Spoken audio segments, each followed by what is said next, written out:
Assalamualaikum warahmatullahi wabarakatuh. Kami dari kelompok 1 yang terdiri dari Astia, Denis Rina Suhara, Dian Rahmawati, dan Ayu Fitriani Nurjana akan mempresentasikan mengenai cara kerja PNS di era new normal. Yang pertama ada sistem kerja PNS. Untuk pengaturan mobilitas ASN dari atau menuju wilayah Jabodetabek, pejabat pembina kepegawaian atau PPK pada instansi pemerintah agar mematuhi pengaturan jam kerja dan pembagian shift.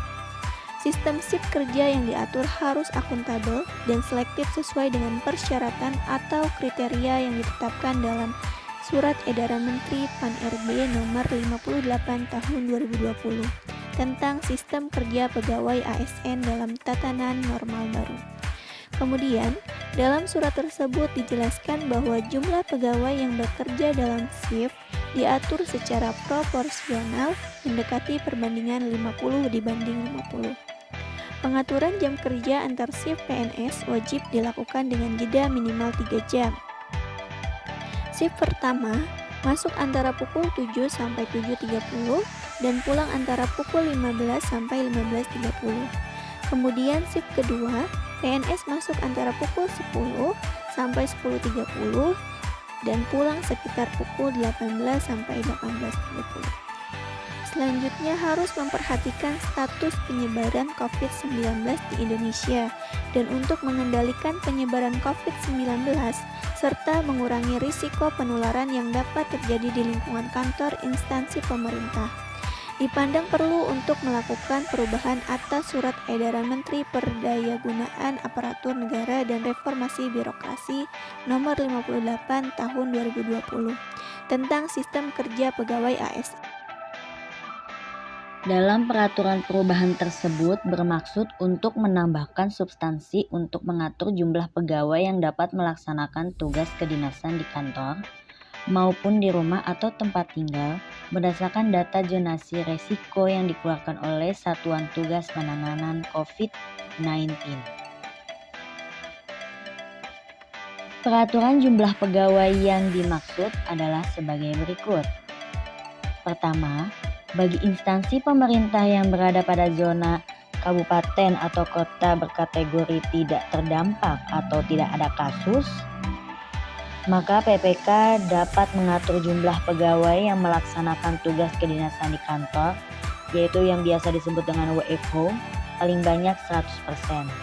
Namun, jika zona kabupaten atau kota berkategori risiko rendah, maka jumlah pegawai yang melaksanakan tugas kedinasan di kantor paling banyak 70% pada unit kerja instansi yang bersangkutan.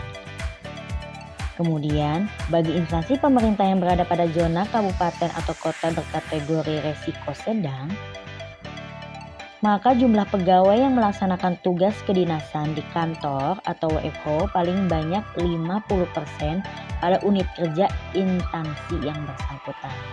Kemudian, pada zona kabupaten atau kota berkategori resiko tinggi, maka jumlah pegawai yang melaksanakan tugas kedinasan di kantor paling banyak 25% pada unit kerja instansi yang bersangkutan. Selain itu, penyesuaian sistem kerja dapat dilaksanakan melalui fleksibilitas dalam peraturan lokasi bekerja bagi pegawai ASN yang meliputi pelaksanaan tugas kedinasan di kantor atau WFH dan pelaksanaan tugas kedinasan di rumah atau WFH. Oleh karena itu, di Kabupaten Bekasi menginstruksikan untuk diadakannya jadwal piket. Hal ini bertujuan untuk mengatur jumlah pegawai yang melaksanakan tugas kedinasan di kantor atau yang WFH. Selain itu, untuk kedisiplinan kerja pemerintah, Kabupaten Bekasi merilis sistem absensi berbasis Bekasi Integrated System Management atau yang biasa disebut dengan BISMA, yang mana sistem ini berbasis online sehingga dapat mengurangi resiko penyebaran virus COVID-19. Dari sistem kerja di atas, tentu itu semua harus dijalankan dengan memperhatikan protokol kesehatan. Dukungan selanjutnya adalah dukungan sumber daya manusia atau SDM.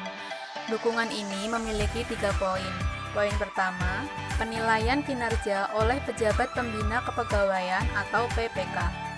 PPK ini memastikan pegawai ASN yang melakukan tugas kedinasan secara WFO atau work from office ataupun WFH atau work from home mampu mencapai sasaran kerja dan memenuhi target kinerja pegawai ASN yang dilengkapi dengan laporan pelaksanaan tugas dengan memanfaatkan teknologi informasi dan komunikasi. Poin kedua adalah pemantauan dan pengawasan oleh pemimpin unit kerja. Pemimpin unit kerja ini memastikan pelayanan langsung kepada masyarakat berjalan efektif dan memastikan kehadiran pegawai ASN melalui presensi online dan memantau serta mengawasi kinerja pegawai ASN secara berkala. Dan poin terakhir adalah PPK memastikan kedisiplinan pegawai. PPK ini memastikan bahwa pegawai ASN melaksanakan tugas kedinasannya secara fleksibilitas lokasi bekerjanya dengan mematuhi ketentuan peraturan perundang-undangan. Jika ada pegawai ASN yang melanggar, maka akan diberikan hukuman disiplin. Dukungan infrastruktur.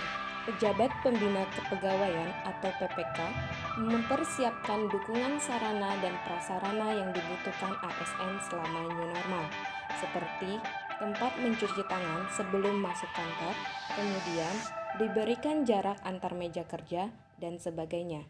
Selanjutnya, PPK menyesuaikan lingkungan kerja untuk mencegah persebaran COVID-19. Dan yang terakhir, penyelenggaraan pemerintah dan pelayanan publik dilaksanakan dengan memperhatikan pedoman penggunaan TIK serta keamanan informasi dan keamanan siber.